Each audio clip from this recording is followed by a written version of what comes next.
What's up, everybody? Happy Friday. Hope all you're having a great day so far. Getting into this episode of GH, I thoroughly enjoyed this episode, I must say.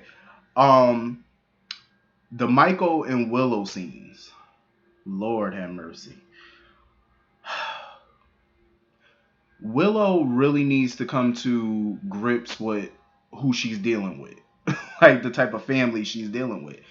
Don't get me wrong, I like Willow. I do. She's a sweetheart. She has this sweet personality. She's the type of person she wants all to be right with the world and kumbaya and turn the other cheek. I can respect that. I can respect that wholeheartedly. You know what I'm saying? I think a lot of people should be like that. But you are who you are. You do what you do. She is who she is. Michael, the Quartermains, the Corinthoses, they are who they are. They're never going to change. And this is what she needs to understand. This is what I've been saying about Olivia, too. Because Olivia always bitched and complained about the way the Quartermains operate and how they do things. This is things that Olivia already knew about them. So it's like, that ain't going to change. You either get with it or get lost. And the same rules apply for Willow at this point. You either roll with it or you pack your things and you roll the hell on out. Because you got to know everybody's not like you. You know what I'm saying? She's the turn the other cheek kind of person. Oh, let's not be cold-hearted. Let's not get revenge. That's a nice characteristic to have. It is. Her characteristics are nice. She's a nice person. But the people that you're dealing with, the family you're dealing with, they're not like that. You know what I'm saying? They might let some things slide some of the time, but not all of the time. And she needs to get with that. You know what I mean? If you can't and you feel like, oh, this is too much for you to deal with, then you know what? You and Michael need to break up. You need to go find you somebody who's just like you, goody two shoes, forgiving, never trying to get revenge, never angry. Cool. Go get you somebody that's like that. In my opinion, Michael's 9 times out of 10, Michael's generally a nice guy. But when you keep crossing him or you do something that's crossing him, he's not always going to turn the other cheek. I've seen Michael sometimes let things go. You know what I'm saying? It depends on the situation. It depends on the situation. Um, but he's not always going to do that, and Willow needs to come to grips with that because it was kind of funny how she was like, "Oh, I thought we talked about this and we weren't going to make a move against Nina." First of all, you talked. You talking about we discussed this? No, no, no. See, you discussed what you were going to do about Wiley. See, this situation has nothing to do with Wiley so far. Right now has nothing to do with Wiley. This is about making Nina pay for what she did to the family and to Sonny. That's what this is about. This is not about visitation. It's not about custody of Wiley. And in my opinion, Willow doesn't get a vote. She doesn't get a vote on this one. When it comes down to Wiley and visitation for Nina, for him and custody and everything else, then you get a vote. But this ain't got nothing to do with the kid right now. You know what I'm saying? It has nothing to do with that. So you don't get a vote. You don't get a say. And in my opinion, she's not going to change Michael's mind on this. It's already in motion. It's already done. He already met with the DA. He already made the campaign donation. And yeah, what Michael did was bribery. It was, but at the same time, it's not like he's telling the DA, "Oh, plant some evidence, fabricate some evidence, make Nina look guilty." That's not what he's asking him to do. That's not what he's doing. He's simply telling the man to investigate what happened in Nixon Falls with Sonny and Nina. That's all he's asking the man to do. He's not asking him to fake anything, to make Nina look guilty, to railroad her. That's not what he's doing. It's, for the most part, other than the donation, which is bribery, other than that, it's all on the up and up here. There's no planning of evidence. There's none of that. You know what I mean? This is on the up and up for the most part, 95% of it. Um, and I think Willow just needs to sit this one out. When it comes to Wiley, then you can say something and have an opinion and have a vote. But until that time comes, back off. Because it's not like Michael's currently stopping Nina from having visitation with the kid. So far, he's not made a move on that. But the other part of it, he's making a move. And that's his prerogative to do so. So Willow needs to kind of fall back before, you make a mountain out of a molehill. Um, Back off. You know what I mean? And Carly pretty much told her that before as well. To sit this one out and let Michael do his thing. Um, I don't know. She seemed pretty angry with Michael about this, so I don't know where their relationship is gonna go after this. Honestly, I'm not mad at Michael for doing this. Do I think his plan is fully gonna work? No. It might work for now, but I don't think in the long run it will. We all know Nina ain't going to nobody's prison. I don't even know how the hell he can get identity theft and fraud and all that. I don't even know how they're gonna make those charges stick, but it's a start. So anyway, moving on from that. So Sonny and Ava, I swear to God, every time Sonny looks at Ava, he be making his face at her like his eyes just tell a story when he look at Nina. He be looking at her like, listen, if we did not have a child together, I would have shot your ass a long time ago. That's how he be looking at Ava. Like he just gets so annoyed and irritated by her. Just the sight of her, just ugh. You could tell Sonny ain't really got no use for her other than their child. That's about it. Um, so of course Nina was worried that Ava used the whole Sonny and Nina thing in Nixon Falls to her advantage to try to get joint custody, but Ava was like, no. She was like, I ain't use it yet, but she kept encouraging Nina to use it though. She was like, you should use that as leverage. I said, Ava, why are you trying to be so wicked? I love it though. Don't get me wrong, I love it. Ava is back to her wickedness, and I'm feeling it. She being messy, and that's what I like about a good daytime drama, messy. Um, that's what makes the show fun. Well, fun for me. So basically, they're in a bidding war now because Sonny already made Ava an offer on Charlie's because he wants to buy it for the same reason Nina wants to buy it. They want to give it to Phyllis.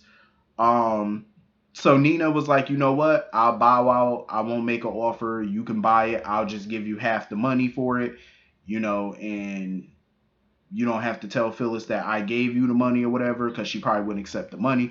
Sonny shut that down real quick. Sonny said, listen, I don't need your money. I'm rich. I don't need your money. Don't want your money. I don't want to connect us in any way, shape, or form. Um, and Nina was kind of surprised or whatever that Carly didn't come over and confront her about their romantic, the romantic stuff that happened between them in Nixon Falls. And she assumed that Carly didn't know. And Sonny was like, she don't know. She don't need to know. I said, well, Sonny, she bound to find out because Nina was like, she has no intentions of, telling Carly or Carly's not going to hear it from her. I'm like, well, she might not hear it from you, but we all know who she might hear it from, big ass mouth Ava. Big mouth ass Ava. Because, Ava be looking with gleam in her eye like she want to say something. And I wouldn't be surprised if she bumped into Carly one day and it just gradually came out. I wouldn't even be shocked. I wouldn't be shocked by it. Because Ava looked like she just bursting to say something about it. Like, she just looks like she wants to say, like, she just wants to spit it out. And I have no doubt she probably will at some point. But Sonny is just making this worse right now. He's digging a bigger hole because at some point Carly will find out what happened. And the fact that you kept this a secret, but you demanded to know what happened between her and Jason. That doesn't work like that, sir. And the shit was so funny when the cops came up and arrested Nina. They don't.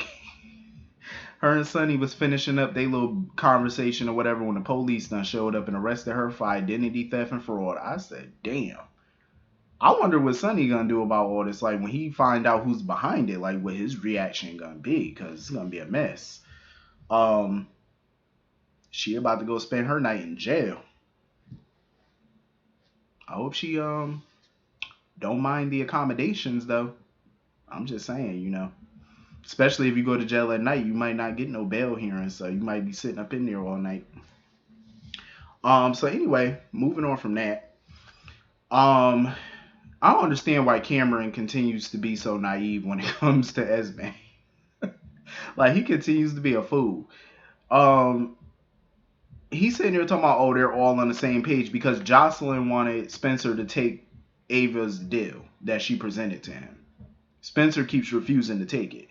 And Esme was like, oh, well, I told him to take it too. So Cameron's like, oh, we're all on the same page. No, sir. No, y'all not on the same page. Jocelyn is telling Spencer to take the deal because it benefits Spencer.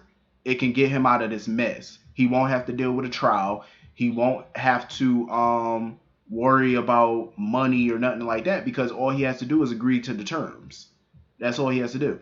Ava won't testify against him. The charges will be dropped. I'm pretty sure Nicholas will reinstate his credit cards. He'll be living the nice life again. That's all, it's for his benefit. Esme wants him to agree to the deal because it's good for her benefit. It benefits her. Because if Spencer gets all these things back, that means she can live in comfort in the lap of luxury on the Cassadine's dime again.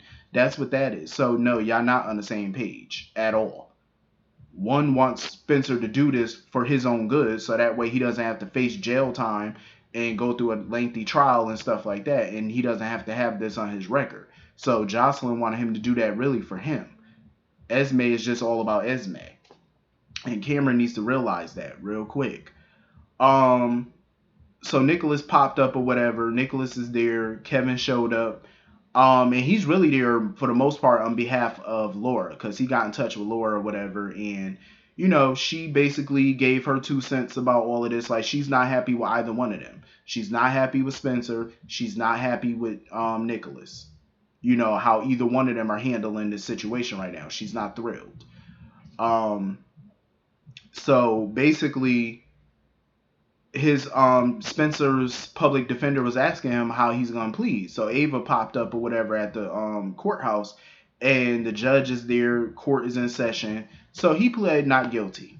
Everybody was shocked that he took that he pled not guilty instead of taking the deal. I'm not surprised because Spencer is stubborn as hell. Like, he's not gonna do this. He keeps thinking that if he takes Ava and Nicholas's deal, then that means he's under her thumb. That's not what this means. Like, I don't understand why he doesn't get it.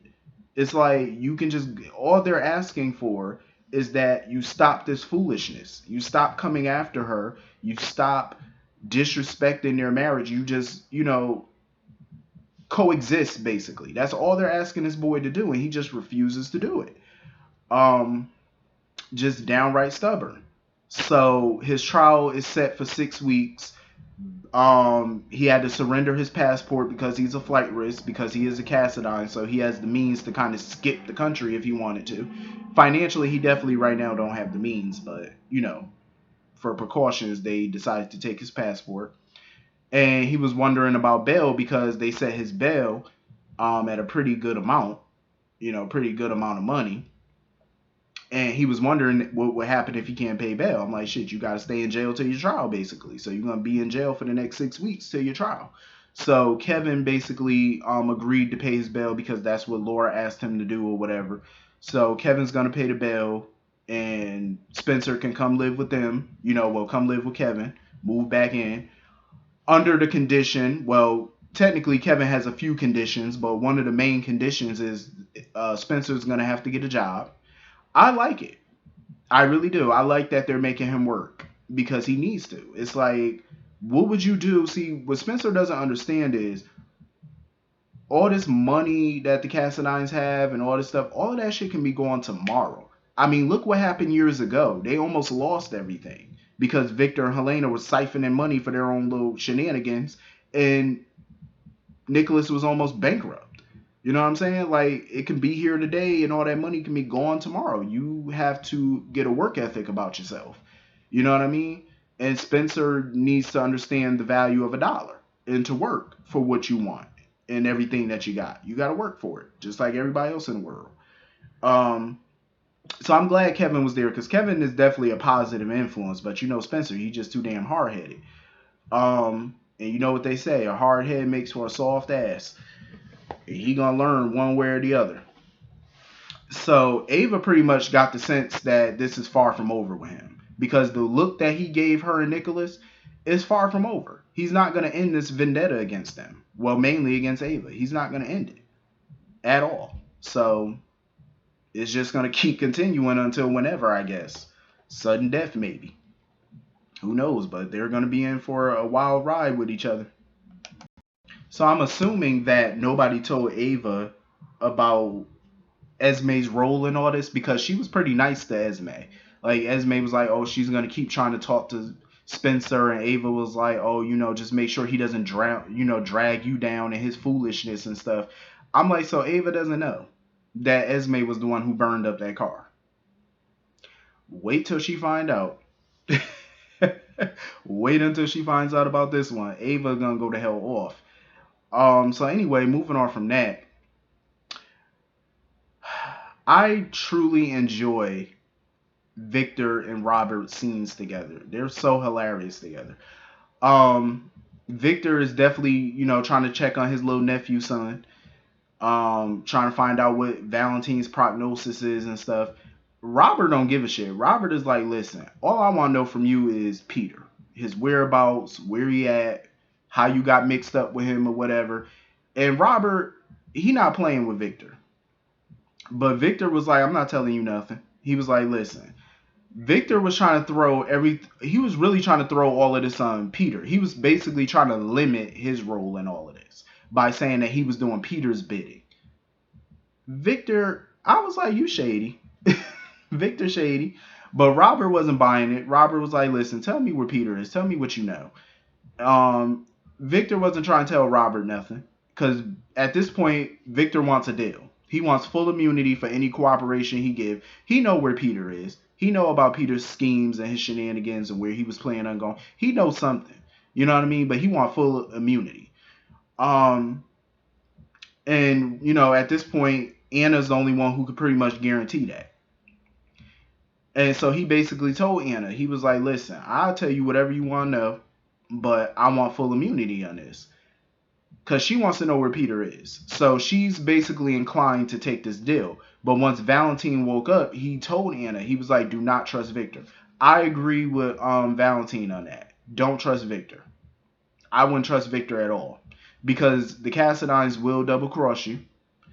And Victor is slimy and shady as they come. So I definitely would not trust him if I was Anna. There's another way to play this. I mean, if they want to know where Peter is or get the goods on him, you have that. Maxie. As long as Maxie and that baby are out there, Peter is not going to be far behind.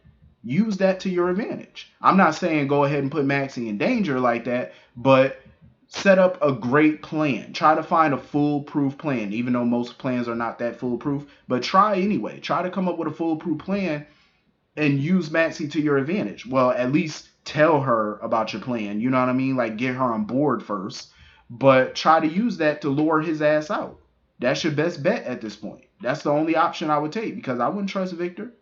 Not as far as I could throw him. So basically, Valentine has to go back to the U.S. because after the surgery, the surgery wasn't as successful as they thought because he still got bullet fragments and stuff in them, and their hospital is not equipped to deal with that. So he got to go back to Port Charles basically, or a facility in the U.S. and get that taken care of. And hopefully once they do, we can find out what's going on between him and Anna, because Anna's definitely jonesing for him, especially the way she was kissing his hand and stuff. I say, yeah, you want him. That's your man. I get it. So anyway, moving on from that, that scene was awkward as shit. You had Jason, you had Britt, you had Dante and Sam all in the same scene. I said, this shit look awkward. This is so awkward. Oh my God, Jason standing next to his new boo. Well, his would-be boo. Sam and Dante standing next to each other and they trying to be booed up. I said, look at this. You could have told me this shit a few years ago. I would have never believed it. I would have never believed it. I said, look at this. Ain't this a Kodak moment? I wish I had. You know what? I should have took a picture of that. That was a Kodak moment. Actually, I do got a picture of it. So anyway, they were filling Britt in on what they found in her mother's cell, the syringe and stuff. So basically, Britt deduced that they drugged her, and Jason deduced that, they drugged her because they obviously need her for some reason. So they're trying to figure that out. So Sam wanted to talk to Jason alone to tell him about Drew, but of course he already knew about it. At this point, Sam was ready to go back home. And I cannot blame Sam because Sam did what she had to do. She went to Monte Carlo, tried to get some information. It led her to Greece. She stormed, the castle, stormed the compound, tried to find Drew. He was shot, put in the water, as far as she know. So they have no new leads. And she was like, well, I'm going back home. She was like, shit, I did all I could do up here. And she got 2 kids to go back home to. And I'm pretty sure she's been away from the kids probably for at least a week. Maybe a little longer, depending on what time frame they're working with. But I'm guessing like a few days to a week. And she's ready to go. But she told Dante like he ain't got to go home if he don't want to. He could stay and continue to investigate. But Dante said, "Shit, I'm going back home with you." I agree because shoot, Dante got a son that he need to get back to as well. I like that. They're being grown ups. Going back to their kids, and that's at the end of the day, their kids come first. Um, Sam did all she could do up there, and she's turning it over to Jason and Britt at this point. Because we all know they don't have children. Well, if you know what I mean, Jason. Jason ain't thinking about them kids. If fuck them kids was a person, it would be Jason.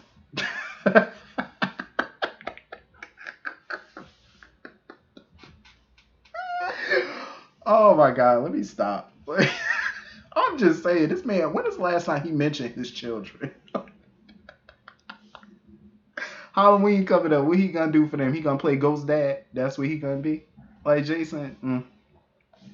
Lord have mercy. Get it together, Jason. You need to spend some time with your children. I'm just saying, they probably don't, they don't forgot they had a daddy.